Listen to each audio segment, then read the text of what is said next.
J Jinx! Truck stop!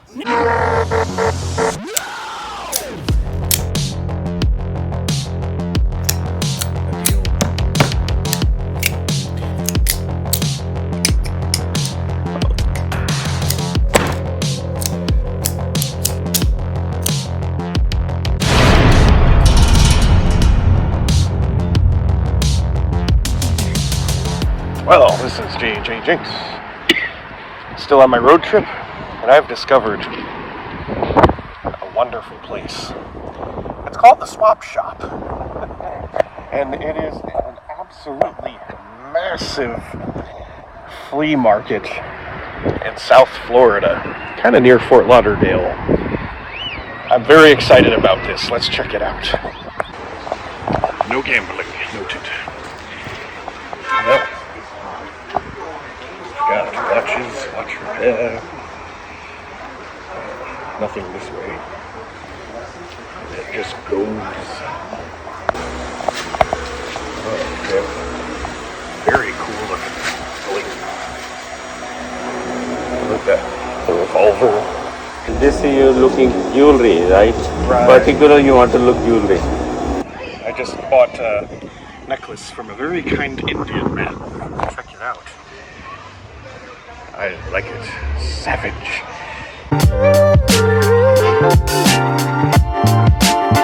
The light maybe. This is my brother's bling. It is a amethyst. I'm sure genuine. And some other symbols. Pretty good. We got scooters, and here is a little Nintendo. Chinese and English variants of Mario. This is amazing. A lot of jewelry. No thank you.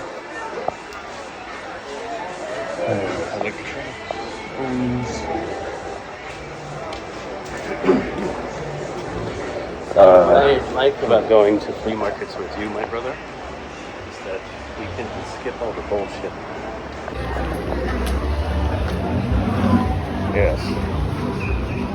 We got some nice pottery. Trees. Yeah, like live Mexican music. Correct. It's a farmer's market. Reflects the bazaars of the third world. I was just thinking that this place kind of. I have been to a third world country, Bazaar, and it does have a similar vibe, except in the third world ones they use every square inch of space to put product out, and it's a lot louder. The road we came in. So we've entered the indoor part, and it is huge and amazing. It really gives New Jersey vibes. You know, like something like not directly on the boardwalk, but kind of off the beach a little bit.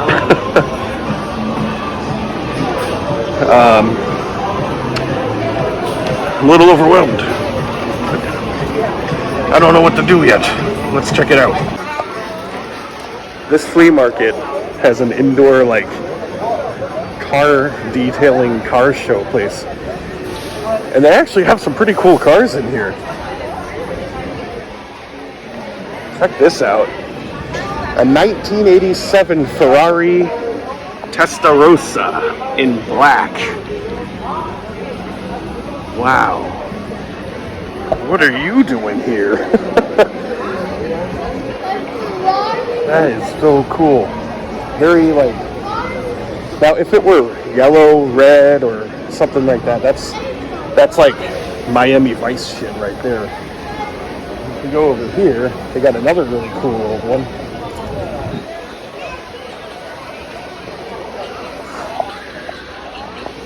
Another Ferrari. Now that is straight up Pablo Escobar Miami shit. I love the really random stuff that you encounter just shoved into every nook and cranny of this place. Like, here are two full-size statues of the Blues Brothers just by a door that is unlabeled. That's the Blues Brothers door. And they have $20 schnikes or something like that. It's a fun. Actually, I wonder what the brand does say.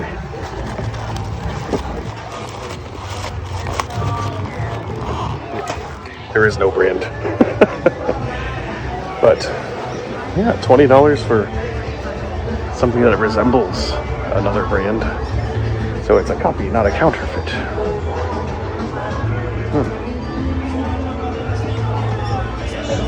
This is perfect. So we were just about to leave. There's a lot of really fun stuff to look at. I'd like to come back during the winter, perhaps. And on the way out, we saw T&M Knives. Well, the sign for it. So let's check that out.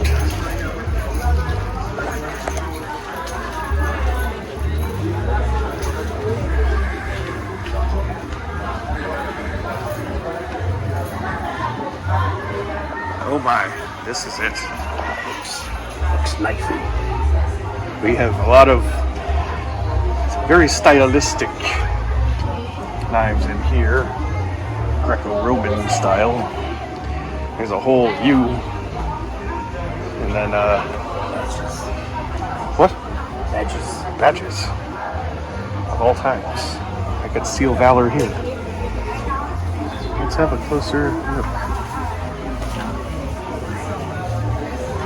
More of the commemorative style, Greco-Roman pirate, whatever down there, and then we have the Mall Ninja stuff, Klingon, whatever's.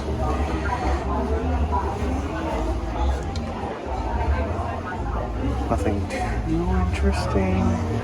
Looks like a HRT. Up here, there's the OTFs. These look like things I've seen in gas stations. Oh yeah, they got the mermaid knife there. I got one of those.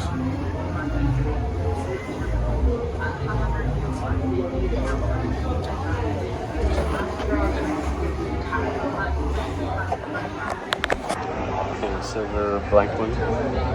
Yeah, it's like there's a pattern cast into the metal. Yeah, it makes me think of Terminator 2 almost.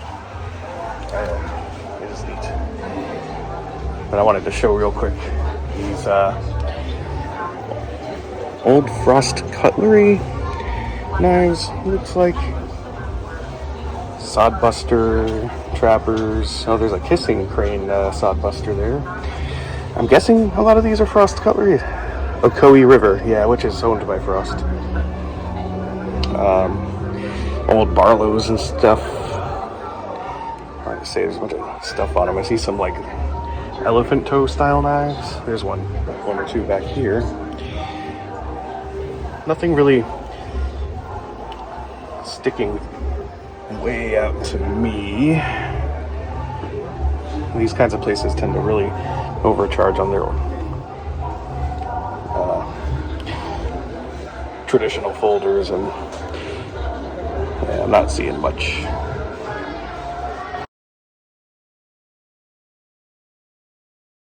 And then we get to the flea markets that I went to. I went to a few, and one of the markets I went to, that really cool one I mentioned, was in South Florida, and I picked up a knife that actually says Florida. It seemed fitting just to commemorate the trip, you know. And looking at the packaging, they show you a bunch of the other ones they make. The American flag, the Trader flag, California, Texas, Florida, and marijuana leaf. Well, that's certainly a spread.